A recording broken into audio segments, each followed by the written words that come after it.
அமைதியா நிக்கிறதுக்கும் எதுவும் பண்ணாம நிக்கிறதுக்கும் ரொம்ப நிறைய வித்தியாசங்கள் இருக்கு. உண்மை எது பொய் எதுன்னு உனக்கு தெரியல, அதுதான் உன் பலவீனமே. தெளிவான இந்த நீர் மாதிரி அமைதியா சாந்தி. அஸ்ஸலாமு அலைக்கும். உங்கள் அனைவர் மீதும் இறைவனின் சாந்தியும் சமாதானமும் உண்டாகட்டும். இதுக்கு முன்னாடி கொடுக்குற வீடியோஸ் எல்லாமே பார்த்து பாதுகாப்பாகவும் நல்ல விதமாகவும் பயிற்சி செஞ்சுருப்பீங்க நம்புகிறேன். தொடர்ந்து பாதுகாப்பாக பயிற்சி செய்யுங்க. இன்றைக்கி மிகவும் சுலபமான 2 பயிற்சி செய்ய போகிறீங்க. இந்த பைப்புடைய நடு மையம் கண்டுபிடிக்கிறதுக்கு உங்கள் விரல்கள் 3 விரல் வச்சு பைப் எந்த பக்கம் சாயுதுன்னு சொல்லி அதுக்கேற்ற மாதிரி நகர்த்தி வச்சு அட்ஜஸ்ட் பண்ணிக்கோங்க. அதுக்கப்புறம் 5 விரல்களை நடு விரல் இருக்கு இல்லையா, அதை வச்சு பேலன்ஸ் பண்ணிங்கன்னா எது மையம்னு உங்களுக்கு புரிஞ்சிடும். கொஞ்சம் கொஞ்சம் தள்ளி வச்சு பார்க்க வேண்டியது இருக்கும்.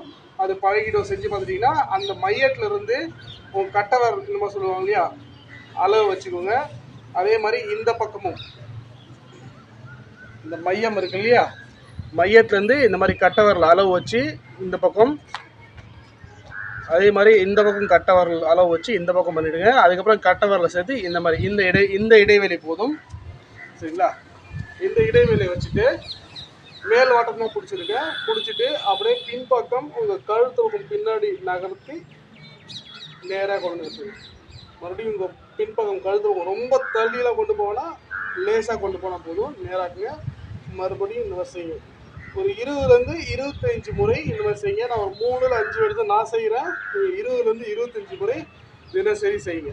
அதுக்கு பிறகு இந்த 2 கையோட முடிவு இருக்கு இல்லையா, அந்த இடத்துலேருந்து அதே மாதிரி அந்த பிடிச்சி இந்த 1/2 அடி இந்த கட்டவர் வர அளவுக்கு இந்த கேப் இருக்குங்களா, இந்த இடத்துல பிடிச்சிக்கோங்க. அதே மாதிரி இந்த பக்கமும் சரி அளவு எடுத்து பிடிச்சிக்கோங்க.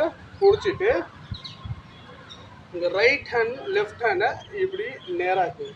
முதல்ல லேசாக உங்கள் இந்த பகுதி இருக்கு இல்லையா, இது சாயிற மாதிரி இருக்கும், உங்களுக்கு நேராக்குங்க. பின்னாடி நின்று காட்டுற முழு பைப்பு தெரியும். அதே மாதிரி நேராக்கி இந்த பக்கம் ஒரு 10 முறை செஞ்சுட்டு இது என்ன பண்ணுங்கள், முழுக்க இப்படி பின்பக்கம் கொண்டு போகணும். தோல் பட்டையில் பின்னாடி அப்படியே கொண்டு பின்பக்கம் இந்த பக்கத்துலேருந்து வெளியே எடுக்கணும்.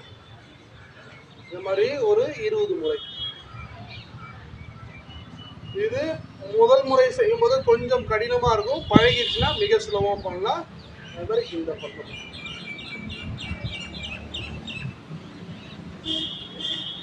இல்லை கொஞ்சம் எனக்கு இது இன்னும் செய்து இலகுவாக வேணும்னா அந்த மாதிரி பூசுக்குங்க. பிடிச்சிட்டு அப்படியே தூக்கி பின்னாடி தோள்பட்டை வச்சுட்டு இது வெளிப்பக்கம் சாய்ஞ்சி எந்த அளவுக்கு கைக்கு நீட்டு நீட்டி இது வெளியே கொண்டு வந்துடுங்க.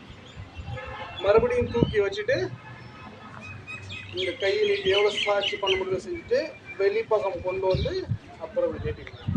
இது உங்களுக்கு பழகிடுச்சுன்னா மிக சுலபமாக நீங்கள் இந்த மாதிரி செய்யலாம். உங்களுக்கு தெளிவாக புரியுதுன்னு நினைக்கிறேன். பின்பக்கம் காட்டுறேன் நான்.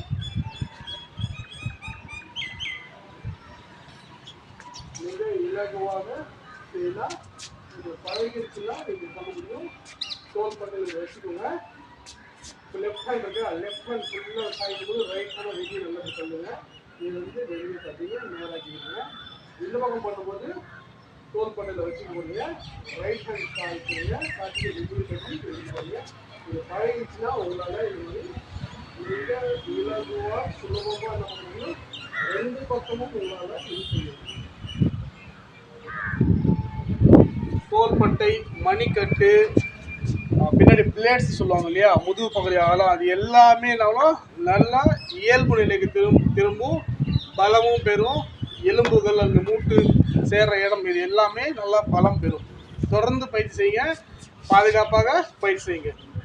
நல்லதே கற்றுக்குங்க, நல்லதே செய்யுங்க. நன்றி.